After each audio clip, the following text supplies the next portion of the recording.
Hello guys, we are back with our next lecture. In this lecture, let us go through next question. So this question belongs to GATE CSE 1995. The question is, which of the following are true, guys? Okay. So as the number of entries in a hash table increases, the number of collisions also increase. Okay, so this belongs to data structures, right? So I think everyone remembers. So as the entries inside the hash table increases, there is a chance that it will increase the number of collisions. Yes, this statement seems to be true for me.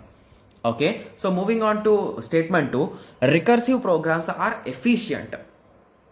Okay, so this is a hypothetical case, you can say, so that depends on the question. So anyway, let us keep it aside for now. I'm not 100% sure whether it is true or false. Okay, yes. So the third option says that the worst case complexity of quicksort is a big O of n square. Yes, this is absolutely correct because we have learned it, right? Yes. So fourth option says that binary search uses a linear linked list is efficient. Okay, sorry.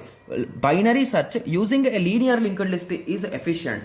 Yes, this is absolutely wrong, guys. Because if you are using a linear linked list, how you can find the center element, guys? That's really complex, right? Because we are not going to have any kind of indexes, so only addresses we will have. Hence, option D is absolutely false. So this option C is wrong. Okay, yes. So now I am stuck with the option 2. I'm 100% sure that option 1 and 3 are correct. So this could be correct.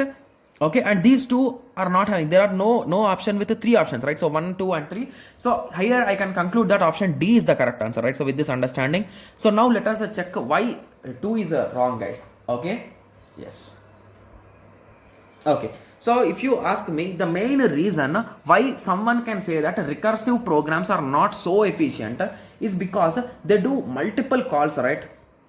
So one function will call other function will call other function. So in that way, these recursive functions will always cause problems, guys. Okay, so that is the simple reason why you can say these are not efficient. Okay, so if you take a simple example of Fibonacci number, so if you ask me to solve a Fibonacci number without using recursion, what I will do, I will just create a table of my required size and I will store each and every value one after the other. It's something like dynamic programming. So I'll be storing them and I'll be accessing them whenever I want.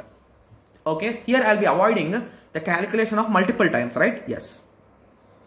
So if I am not avoiding it, one of the most complicated program for a computer is Fibonacci, guys. Because if you call Fibonacci of 100, it will do some thousands or lakhs of calls, guys, to other numbers. Like it will be calculating same number again and again, hundreds of times. So that is the reason why recursive programs are not efficient, guys. Okay, yes. So now I hope everyone got some basic idea, right? Yes. So in the next lecture, let us continue with the next question. Thank you. Thanks for watching.